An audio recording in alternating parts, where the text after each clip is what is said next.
Greetings and thank you for joining us. I'm Dave Yeske, Managing Director of Yeske Bowie, and it is my great good pleasure to introduce Dr. Jim McCabe. Um, Jim is president of Elder Care Resources. He has more than a quarter of a century of experience in the area of healthcare and long-term care planning. He's twice served on the board.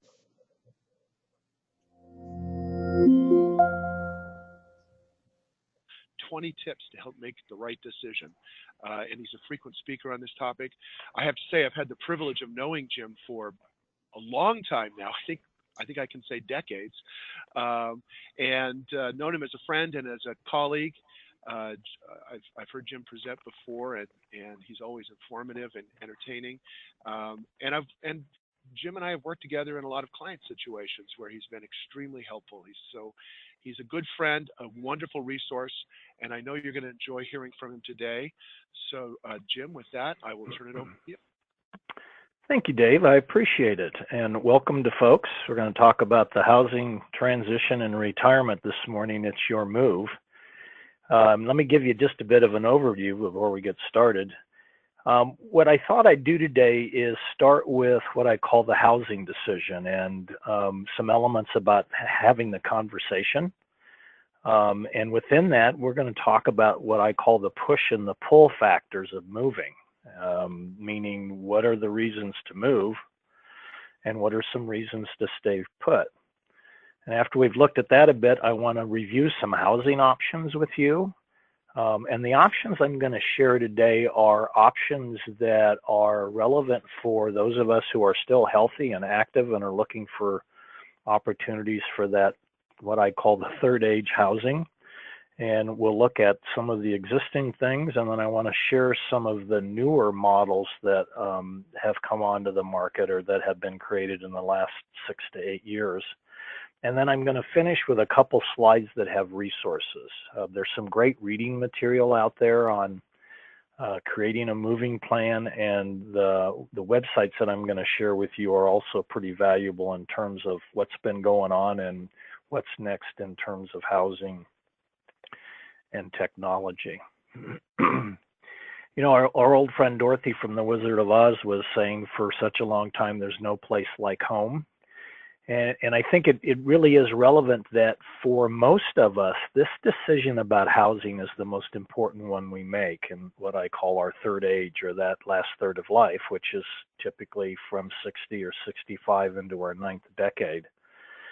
And it's not only important because of the financial elements that are connected to it, but it's also important because as we get older and we start to think about home safety and accessibility, those considerations are real important so that the environment matches what it is that we do as we grow older. Secondly, home is really that place that anchors our identity, if you will.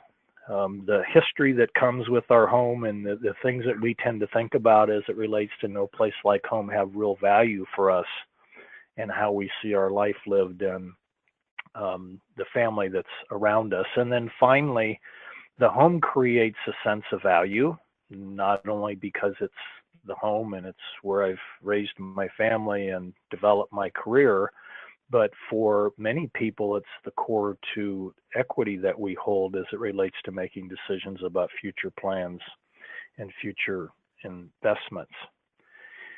In its simplest terms, in my mind, this business of housing is a matter of what I call fit. And it happens in 3 different ways, actually. The first is the environment and how well the environment fits for me, and I'll come back to that in a minute. The second issue has to do with resources and what the home does for me and the location as it relates to things like availability to community services and, in a lot of cases, safety. And whether or not the home and the environment around it are safe or not will go a long ways toward determining fit.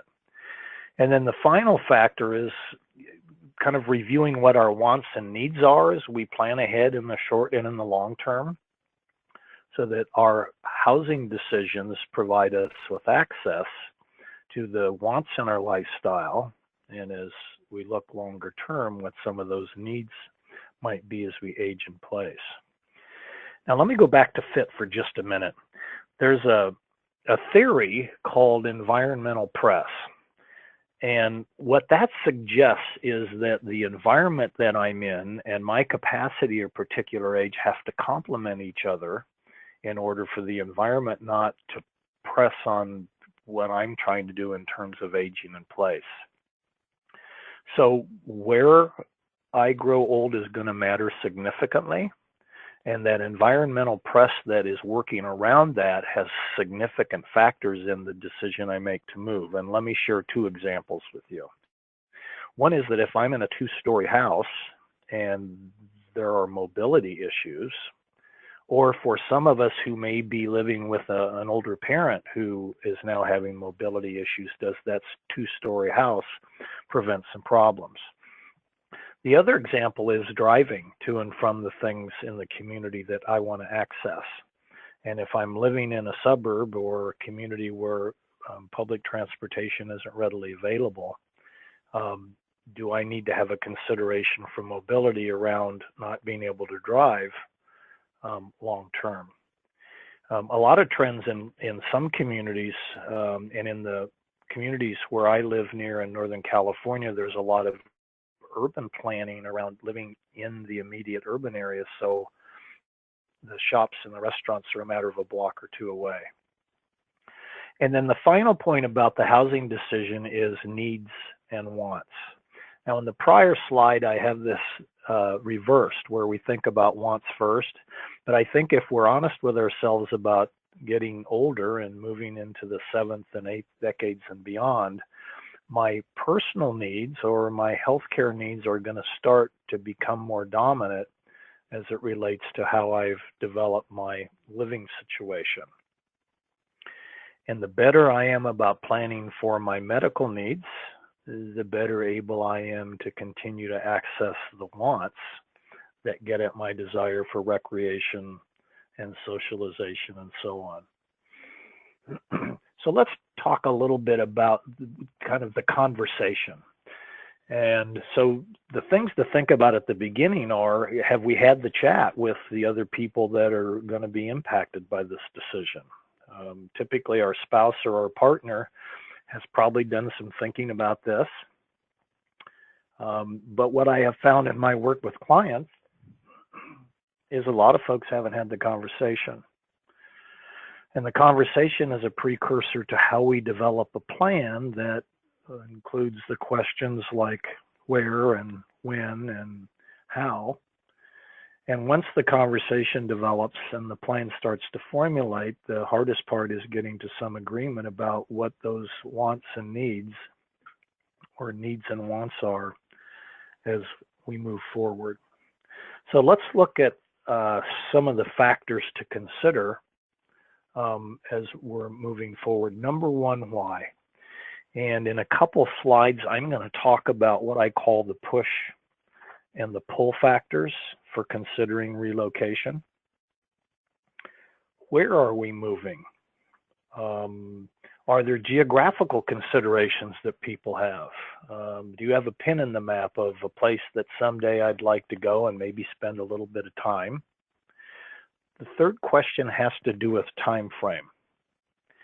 And I can tell you from my own professional experience that if a person said today that we're moving and these are the parameters, that you need to allow somewhere in the neighborhood of 12 to 18 months to just get a good solid plan in place that's probably going to work the way that you had intended it to.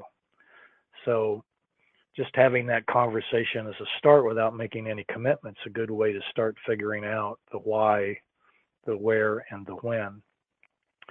And then the final question has to do with what I call stakeholders, or the people that would be impacted by your decision to stay or to go, whether they're living with you or are part of a family system that anticipates traditions and having you around for a long, long time. And I'm going to share a list of stakeholder examples with you on a couple of slides. What's interesting is that while as Americans we move a fair amount of the time, we don't do it at great distance. The research shows that 70% of us still live in the same state where we were born, and that annually there's a very small percentage of us that when we move to another state.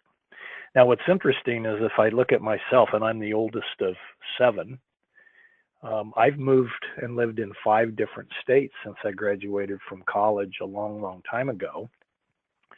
My 2 brothers have lived in the same state that they grew up in, raised their families in, and have developed very successful careers. So they're an example of those folks who have not only not relocated, but have been in the same town, their hometown where they grew up their whole lives.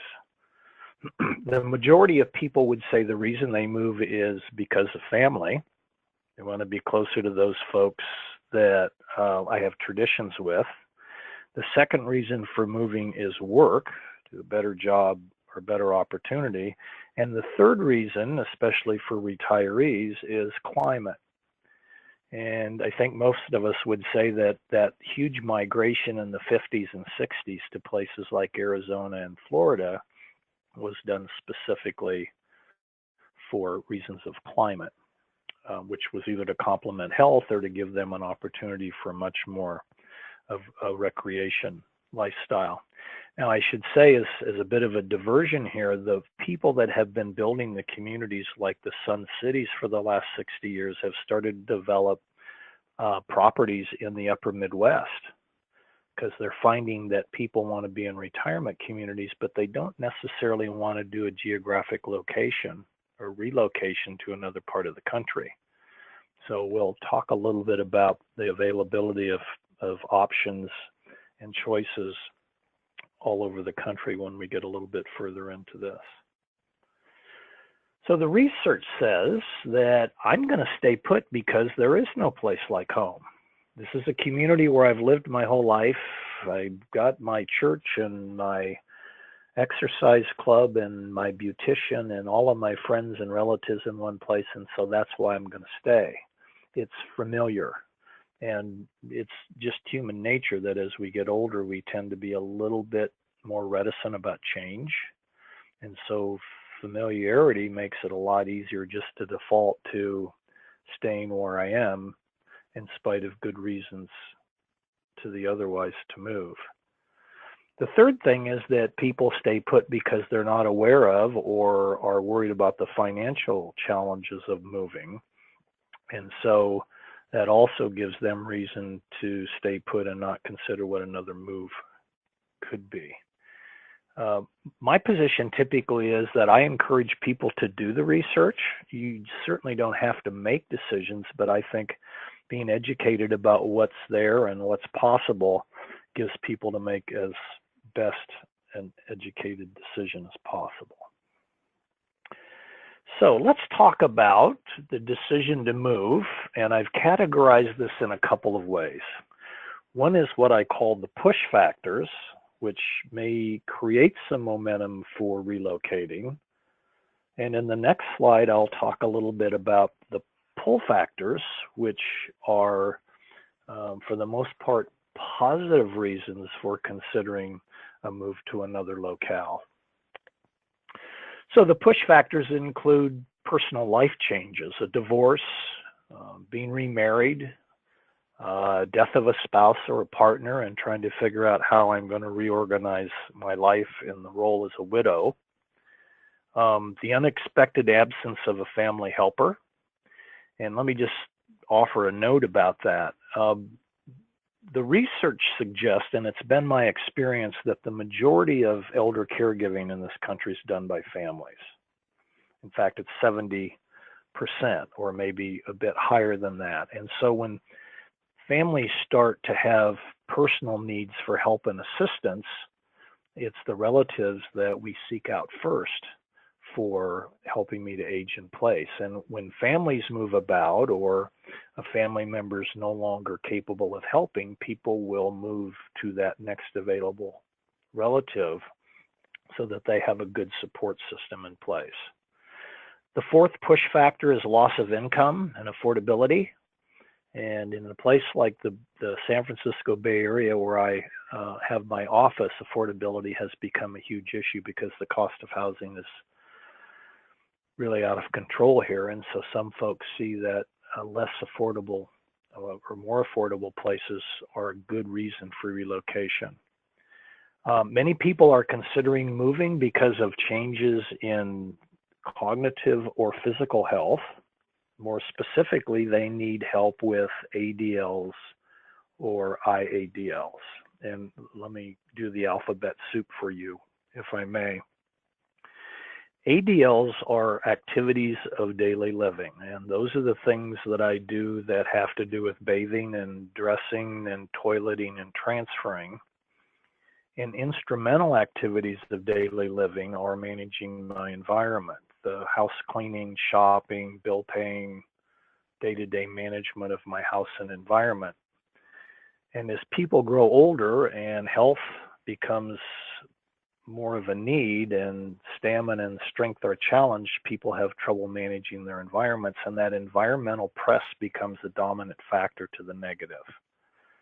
And so does a home that's more accessible or safer or has accommodations match better for me and minimize the impact of environmental stress.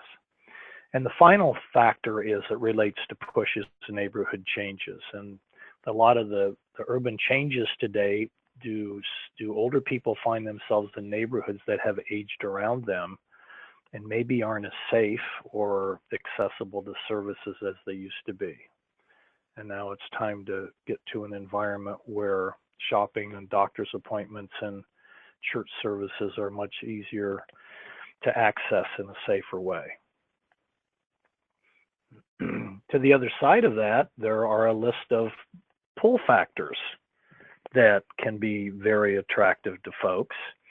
A different climate, and that illustrates the dominant choice of Arizona and Florida as retirement destinations for all those years. The decision to retire and really get away to a place that gives me more access to a golf course or fly fishing or whatever it might be. Those recreational activities and neighborhood amenities that place me in closer proximity to the opera or the movie theater or the restaurants.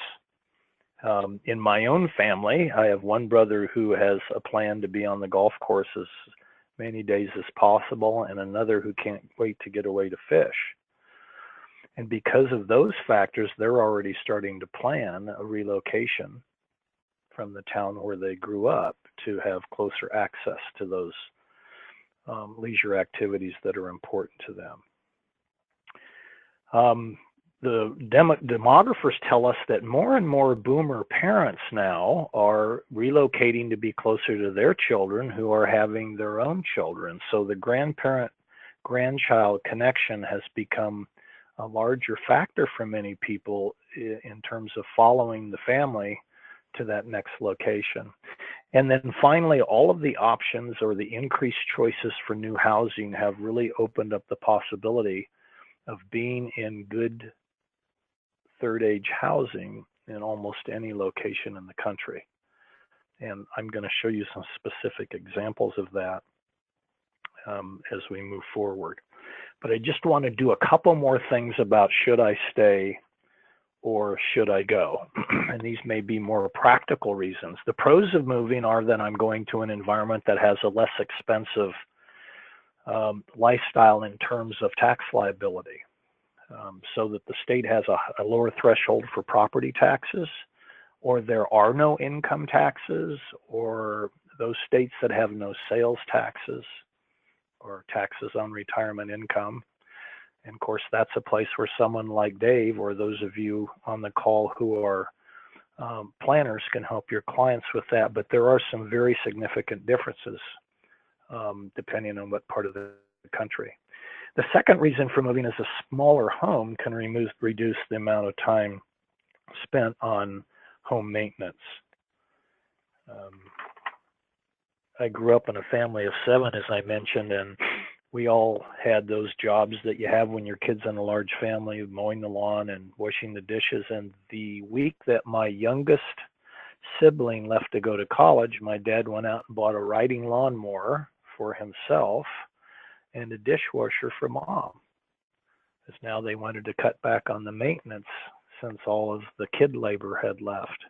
And more people are talking about, I want to spend my weekend on social and leisure activities rather than having to maintain a yard or a garage or a household that always has something that needs to be taken care of. The cons for moving are pretty strong as well, and I've talked about the first two already. That loss of connection with my environment, my community, my family, my friends. I'm walking away from a significant amount of history and legacy and family tradition.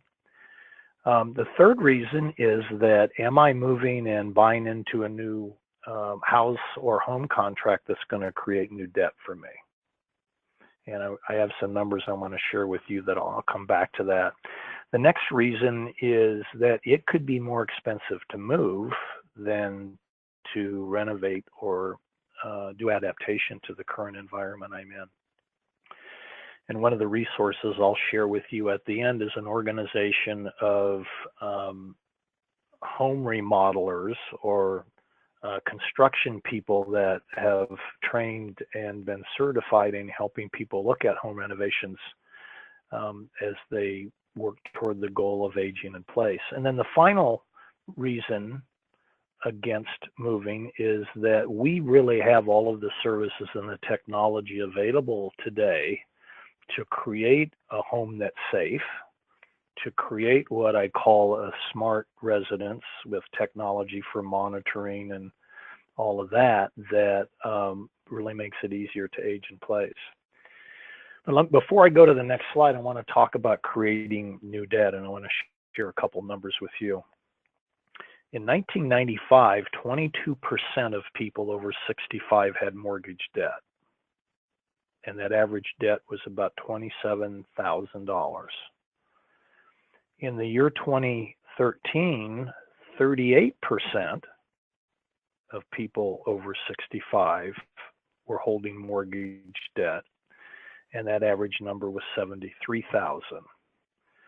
So the mortgage debt that's being held in increasing numbers today as people age into their 60s, 70s, and beyond has to be a real consideration when it comes to committing to embracing new debt or finding a more cost-efficient way to get my housing needs taken care of. So what does the plan look like?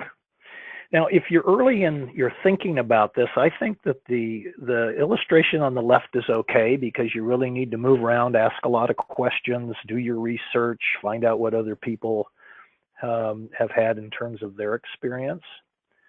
But if you're getting closer to a point in your life where you'd like to have this be much more structured, that right angle left turn on the right side of the screen may be something that's more to your liking.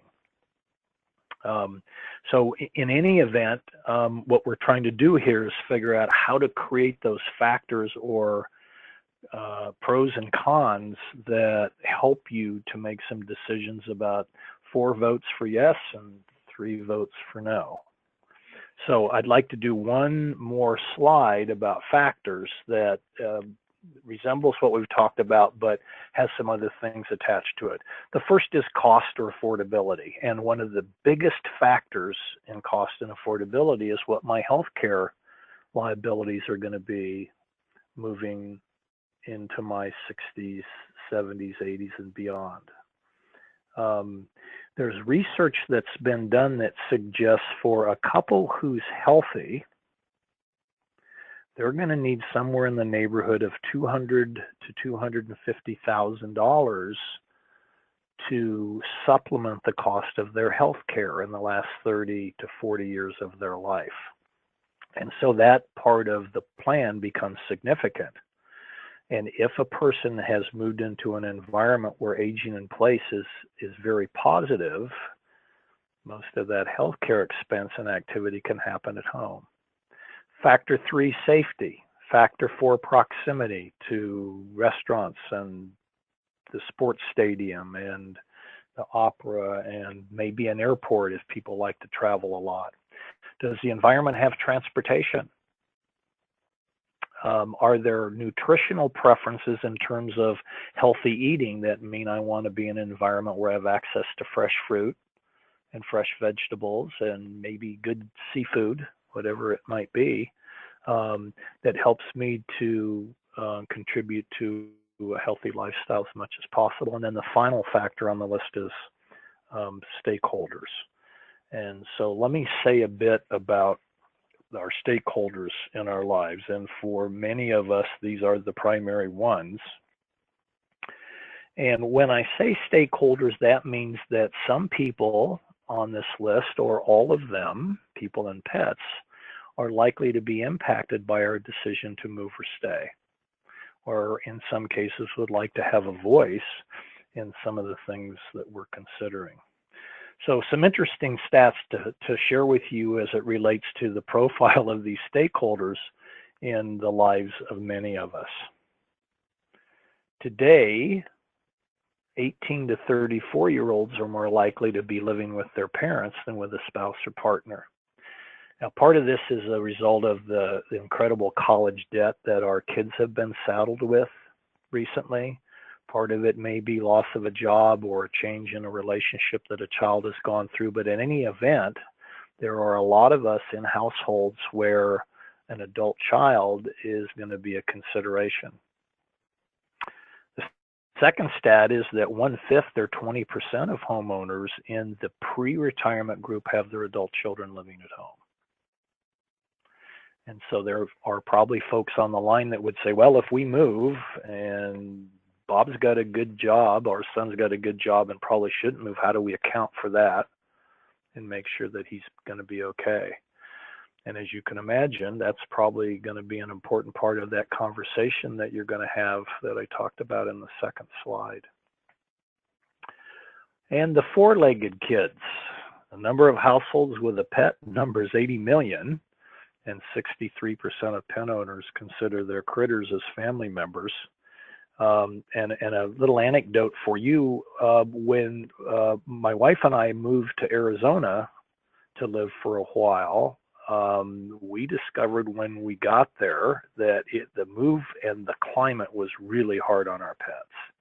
Now that might have something to do with the fact that we moved in August, but it wasn't anything that we had considered initially as it related to the timing of the move.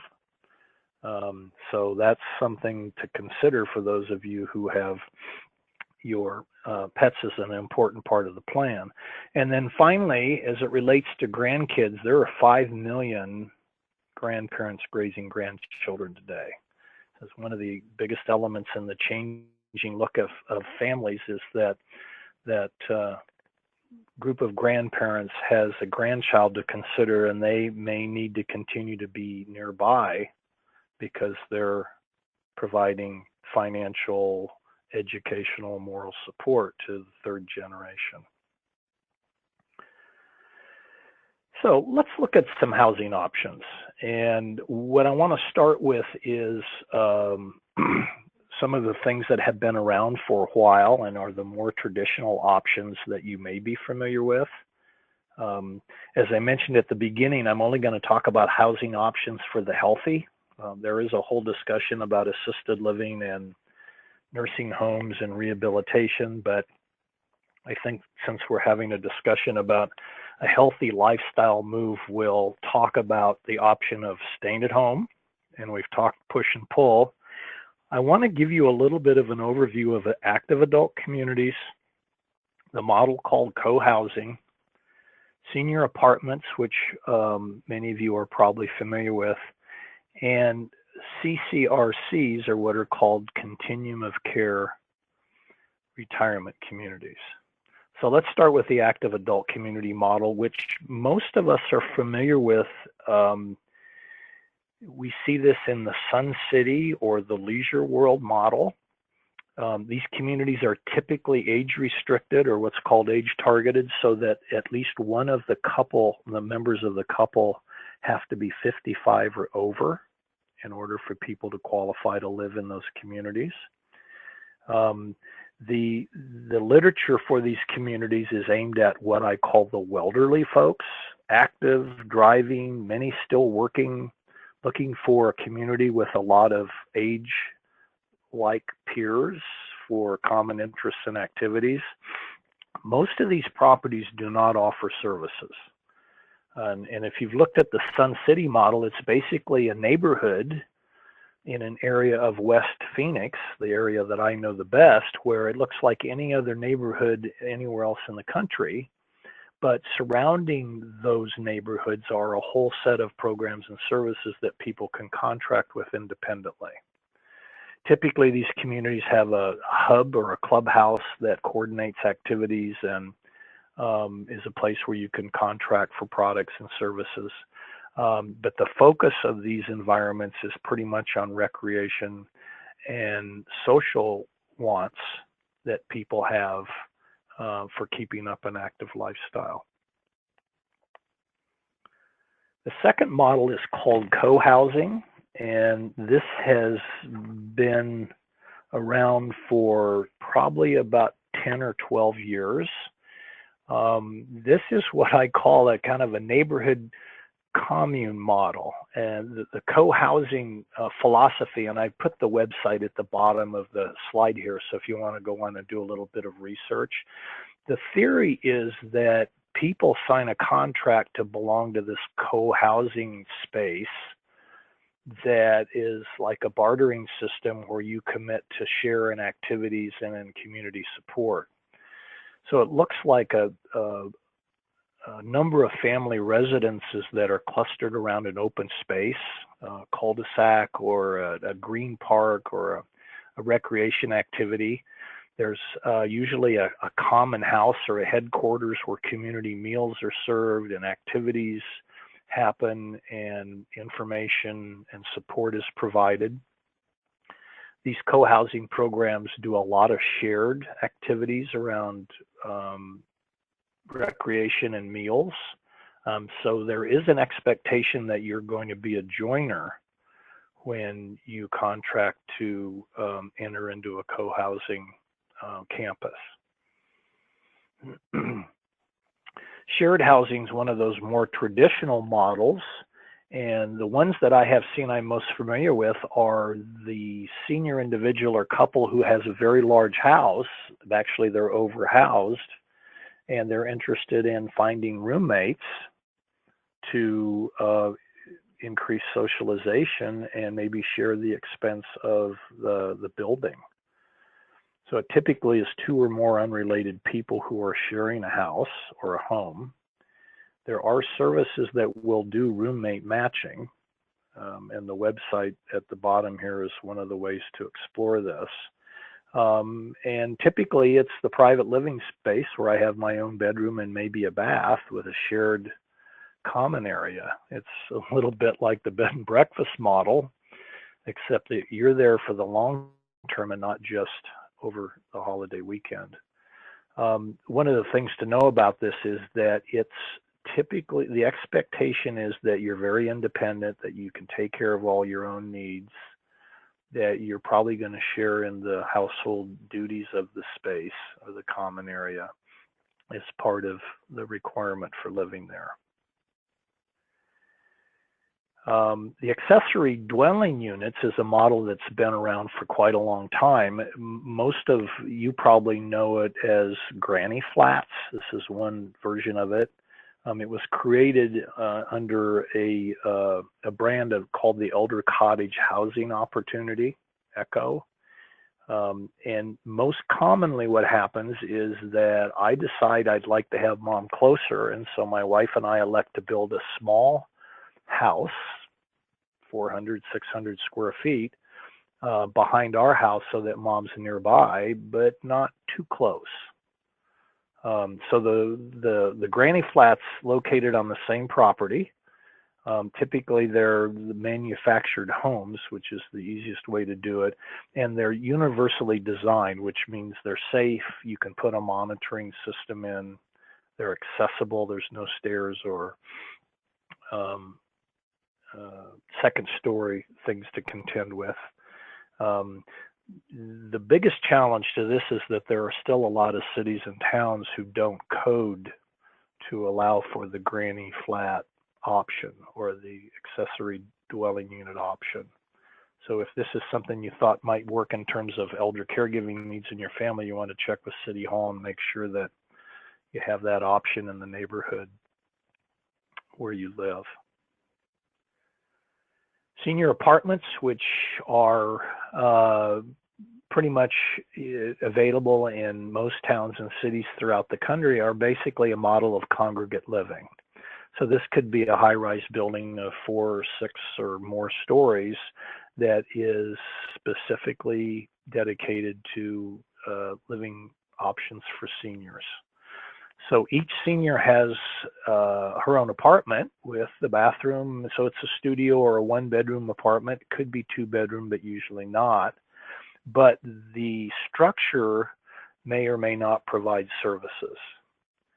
Now, some of the better senior apartment programs will provide meals. So there's a dining room with a common dining area. They will schedule recreational activities that you can take advantage of. They provide transportation to shopping and doctor's appointments. And most of those units will have those monitoring systems that look like pull cords in the unit, so that if there is a problem, a resident can do that, and they're typically staff on duty 24/7 that can come to help out. They're not structured to do medical help. It is an independent living community, but they do have the monitoring systems that make it a little safer if something goes wrong. And the final element in this group is called the CCRC, or the Continuing Care Retirement Community. This is probably the fastest growing housing retirement option in the country today. These models typically are built in what looks like a campus environment. What they do as part of the contract is guarantee lifetime housing. They provide social activities and meals, and most of them are structured to have anywhere from 3 to 7 levels of care. And I'll share an example with you. I have a couple clients in a CCRC in Phoenix. They moved in independently, so they had a 1 or 2 bedroom townhouse patio home. And then as the need for more help came, they moved to the apartments on the campus near the center. And after that, there is an assisted living building. There is skilled care. There's a hospice unit, and there's a memory care unit. So the beauty of this is that if I opt to contract with a care community and move in, it's lifetime care, which eliminates the need for me to have to move again, regardless of how my health status is. These are formal contracts that people sign to buy in. So a deposit is required. Some CCRCs, the buy-in is as low as $100,000. And there are some where it's as high as $1 million, given all that the property has to offer. So typically what happens is I write a check to buy in, and I pay a monthly fee for the amenities, which can be anywhere from $1,600 to $3,000 or $4,000 or $5,000 a month, depending on the property. What's interesting is that if you decide you'd like to live in one of these environments, part of the vetting is that they will qualify you both personally and financially. On a personal level, they're going to want people to move in who are still healthy, who don't appear to have anything in the way of pre-existing health conditions, because they're making an investment or a lifetime guarantee contract for meeting all of your healthcare needs. So they like to start with people who are healthy, active, and they will also vet you financially. So if you're going to go down the road towards signing a contract, you're going to need to be willing to share your financials with them so that they know that you are a good investment for them and that you can live up to your financial commitment for all of your days.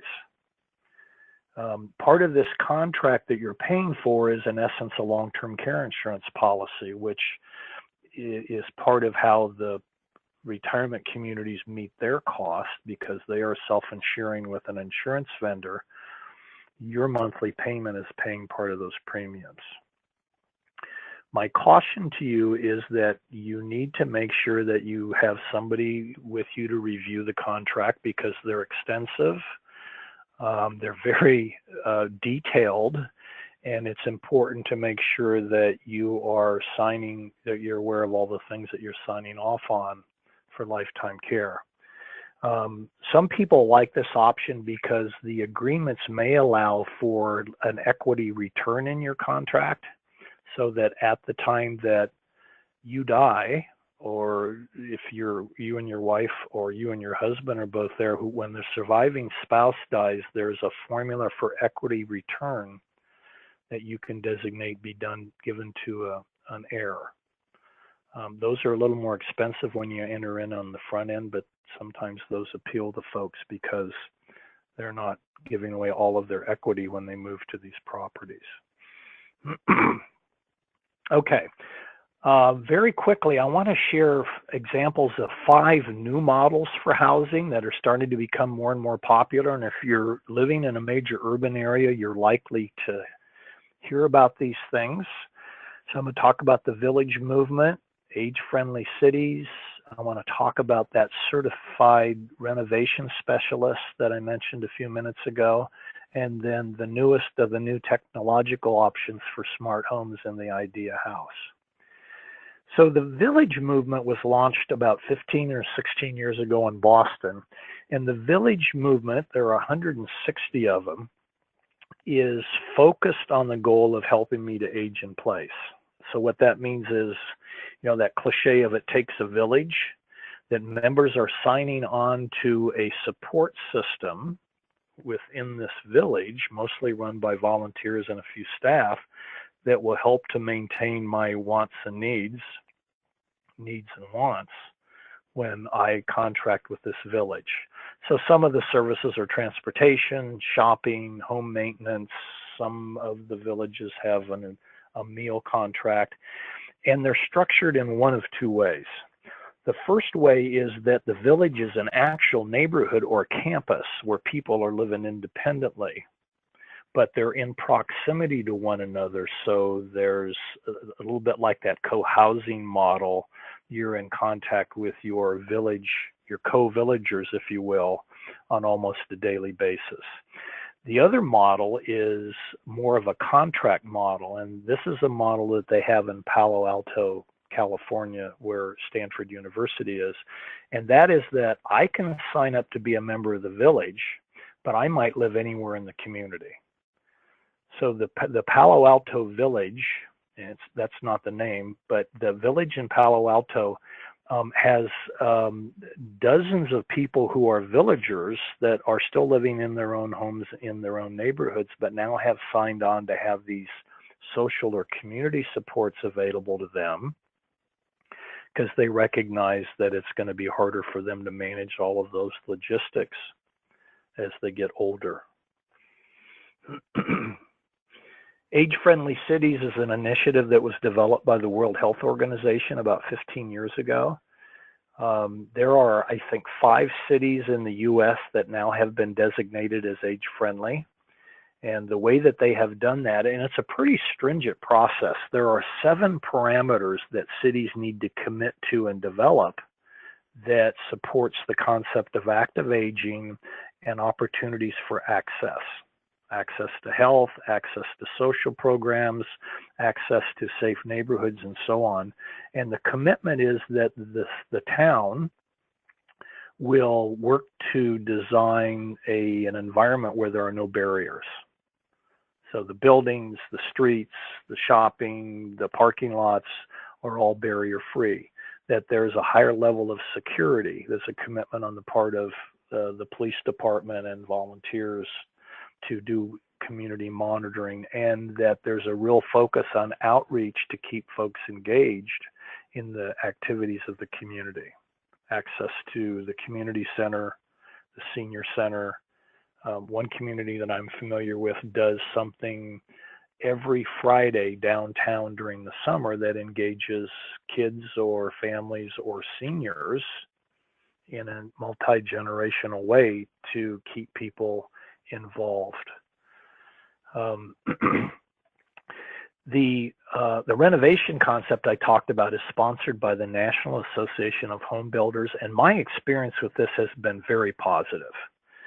And the way this is structured is that they have developed some training that people get involved in and then get certified as aging in place specialists. And that training results in expertise in adaptation and architectural manipulation, if you will, to make homes as safe as possible. If you decide you want to have a conversation with a CAP specialist, these people are great at design. They're great at sharing with you if you have an idea about staying home and reaccommodating, what the costs would be and what the work schedule would be. And thus far, they've got great reviews when it comes to reputable, dependable work folks for doing home renovations. So the last two are kind of the next edge of this. The smart home, which is a technological way to basically run your household from a keypad, so that you're managing the infrastructure of lighting, locking, appliances, heating, cooling from a phone or the internet, like those commercials we see on TV. It really gives people an opportunity. If you're a real technological person, this is going to be a lot of fun as the options for this develop. And then finally, the Idea House. You can see in the lower right-hand corner of the screen that the Center for Universal Design and AARP, American Association of Retired Persons, have developed an initiative that gets at kind of what they call the textures of a living environment, and how we create an age-friendly environment, a safe environment that facilitates aging in place around utilization, safe stairs, well-lighted place, better baths, and so on. And the ARP website, or the Universal Design website, has some fascinating information about this Idea House concept. So last two slides. This slide is a list of 4 reading resources that I would encourage you to take a look at.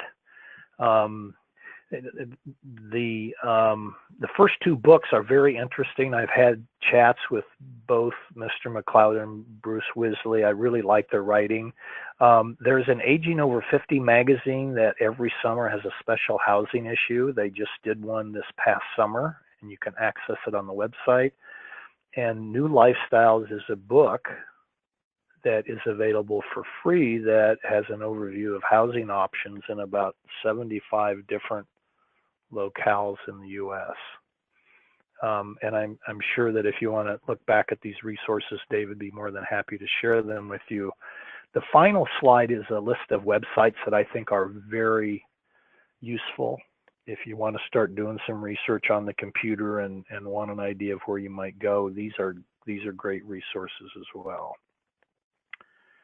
So the final thing I'll mention is that I do have a checklist, and if you want to take a look at it, you can get a hold of Dave. It's called the Retirement Housing Checklist, which is a list of 20 questions you ask as you start this housing search based on your wants and needs. And I've shared that with Dave and have suggested that he please feel free to share it with any of you if that would be of help.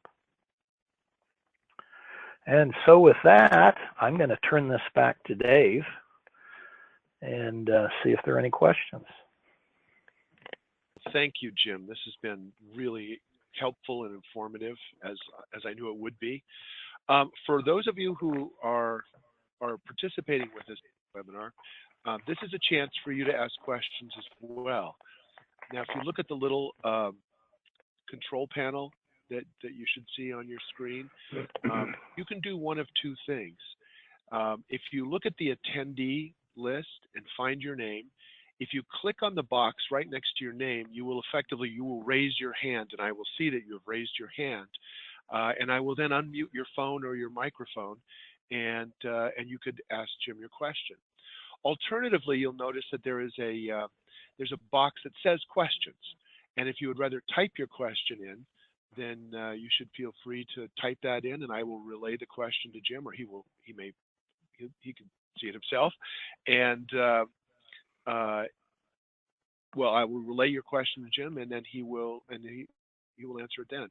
So again, you can click the box next to your name on the attendee list, raising your hand. I will unmute you, and you can then ask your question, or you could type your question into the question box.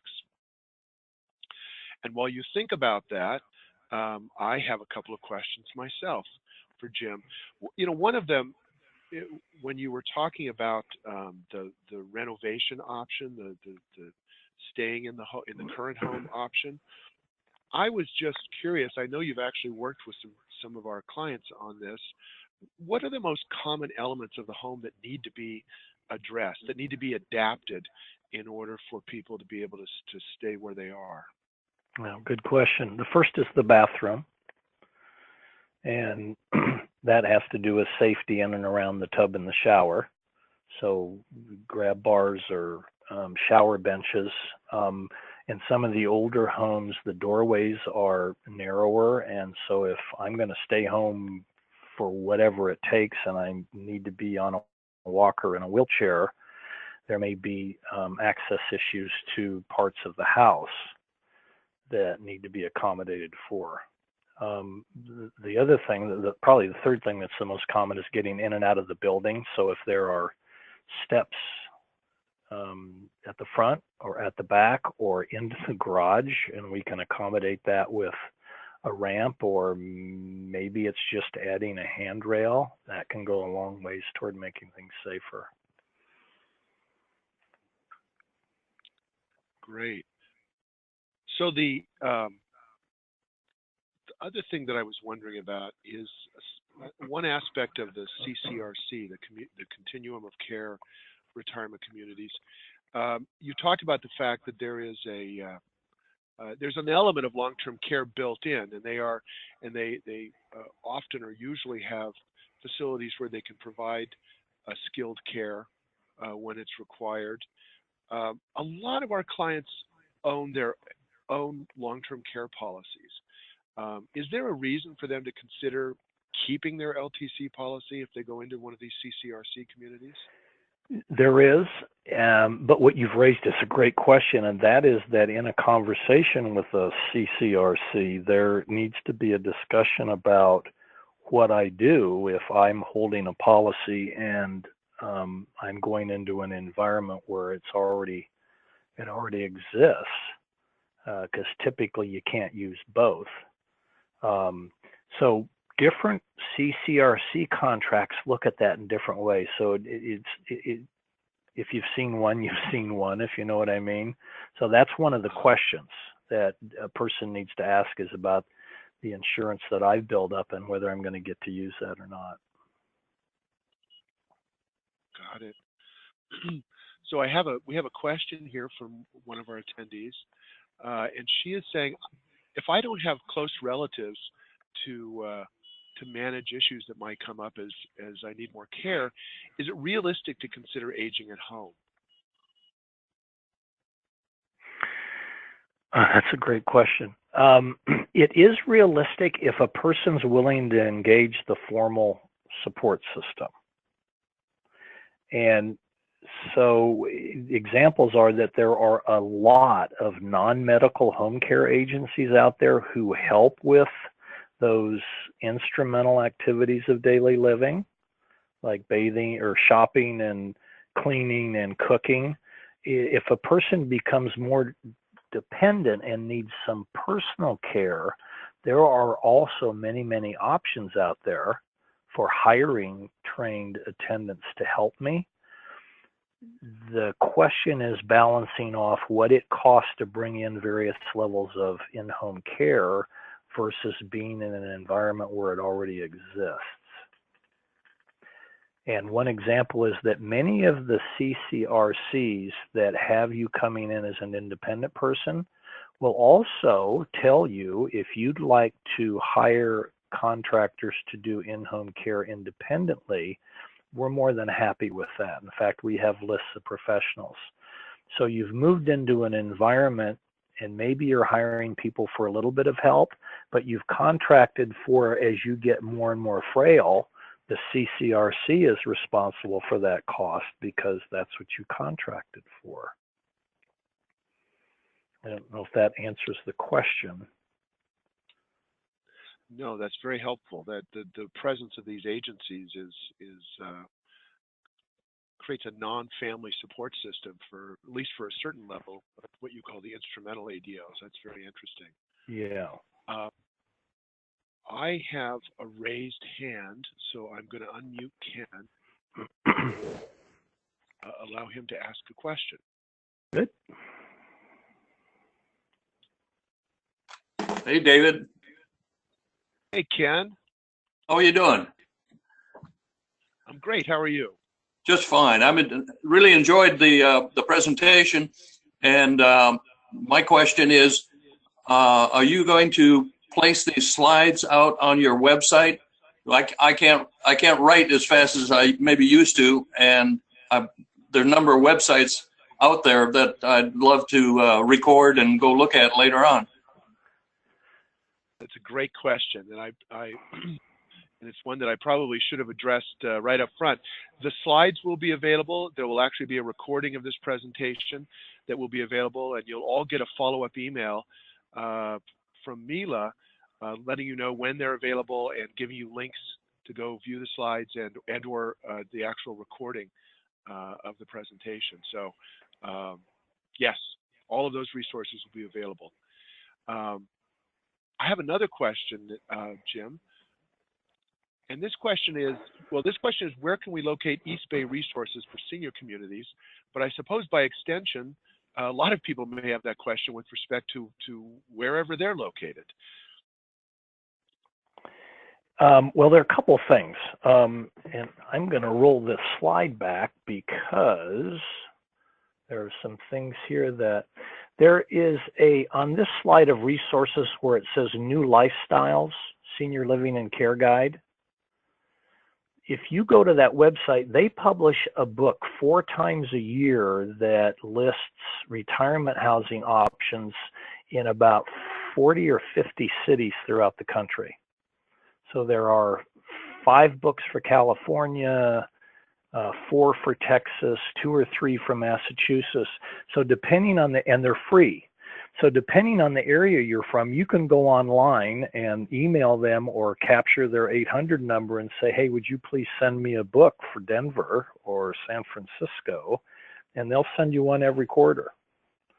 And it doesn't have every community option in it, but it does a very good job of having most of them. And there's a section specifically on CCRCs, specifically on the Sun City type retirement communities.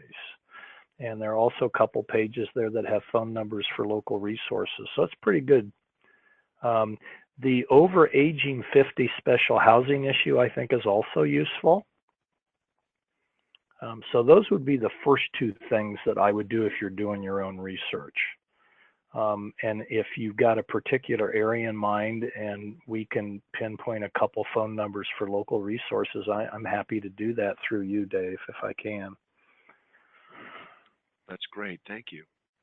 We're coming up to the top of the hour, and I'm going to ask one more question, and it's actually not going to be a housing question. It's related to the housing question. You did early on, you mentioned that one of the factors that has to come into play is mobility needs or driving needs. And I know you were relating that to the housing decision, but I've had a question come up a lot relating to the car itself. You know, some people say, well, this may be the last car I ever own, or maybe this is the last car my mom's ever going to own. And I've heard different opinions about whether or not it makes sense to, in fact, continue to buy new cars. And I was just curious what your take on that is. Well, I think the first thing about a car is that safety and dependability, right?